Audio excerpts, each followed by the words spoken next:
This is from a prompt of a woman walks downtown Tokyo, etc. I can't read that from here, but let's play the video. This is completely artificial, made from a prompt.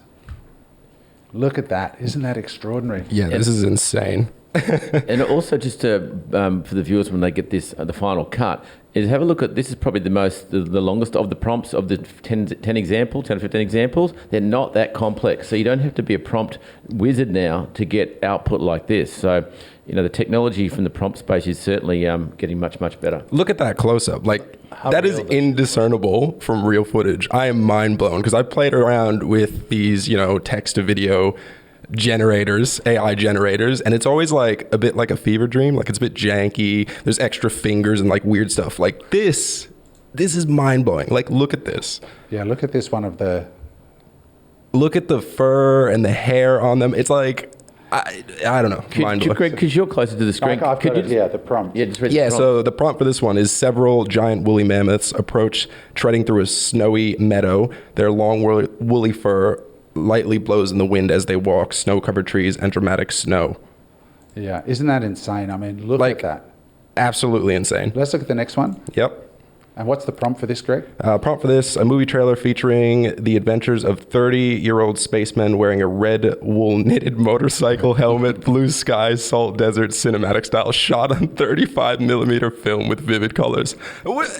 This is absolutely insane. I mean, the stock footage market is done.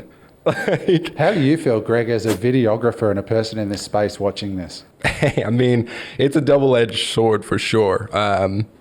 I mean, the tech head in me is like, this software is amazing, and I can't wait to get my hands on it and start generating stuff and playing around with it. It's also going to make like certain projects just so much easier when you can go and generate footage for like really niche use cases. You don't need to go out and film it. Amazing.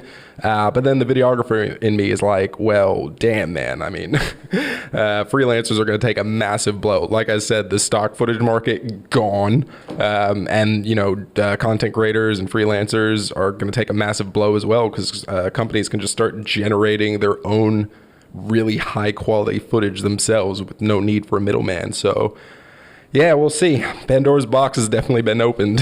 Let's have a look at this one with the little furry monster with the horns. You know, which is a couple on from that one. Oh, in the same row? Yeah, same row, just a couple along. Yeah. And this might give you a glimpse into the future. Look at that drone. I mean, that looks like real drone footage. Like, look at the waves. Like it's incredible. It's absolutely mind blowing. Absolutely insane. I mean, this is like the future of Pixar right here. Like, you know, I was watching just bringing it back now. I mean, I was watching a podcast on this. A guy called David Freeberg from the All In Pod, who is sort of affectionately referred to as the Sultan of Science. So he's a guy that understands the actual physics and engineering of coding software that the industry, like Pixar, has used up till this point. And he said it took 10 years to code the science behind hair movement, just the movement of hair, like when you watch what's that kid's thing with the big hairy guy? You know, the Ice Age or any of them. Yeah, Monsters Inc. That's what I'm thinking of. Just getting that right was 10 years. What was mind-blowing about this OpenAI update, he said the AI has literally discovered a different way, like a hack, to code like that they haven't worked out outside of the AI. The AI has actually figured out how to do this. They're using some sort of process that hitherto has not existed. That's absolutely mind-blowing to me. What are your thoughts on this? Anybody got some thoughts on how this is going to impact business for like small business people watching this? Yeah, I mean, obviously for marketing, promotional videos, training, education, it's going to completely change that sector.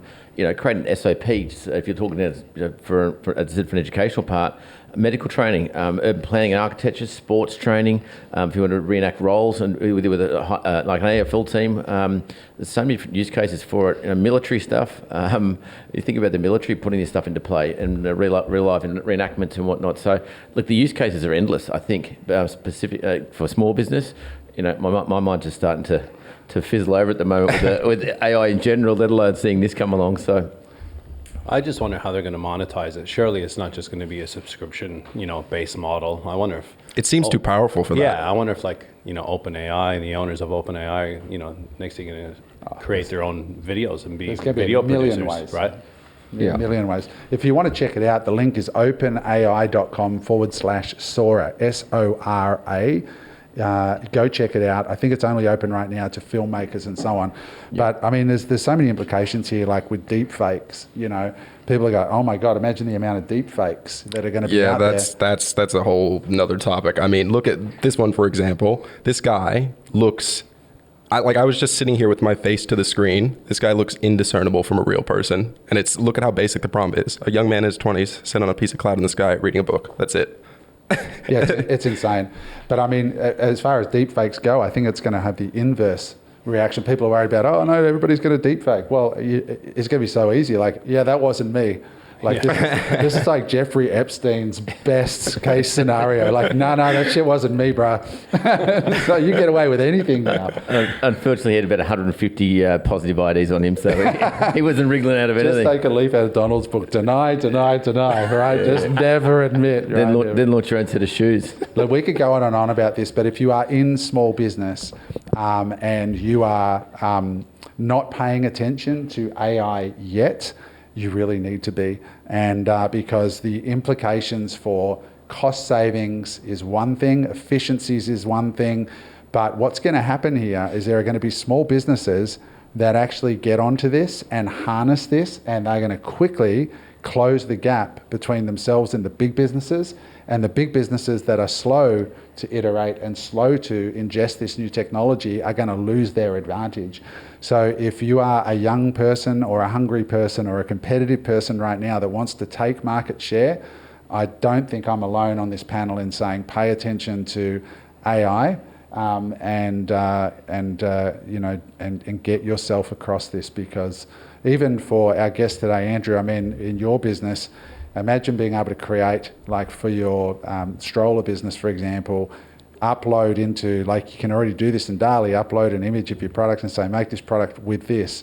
Videos, imagine the amount of creative that you can put out onto socials and the other places that you advertise, which we'll dive into. Do you see possibilities for that? Oh, absolutely. We spend a fortune on video, people making content for us. This is incredible. Hey there, I hope you enjoyed that episode of Unemployable. If you want to watch another clip, click here, or if you want to see the full episode, click here. Bye for now.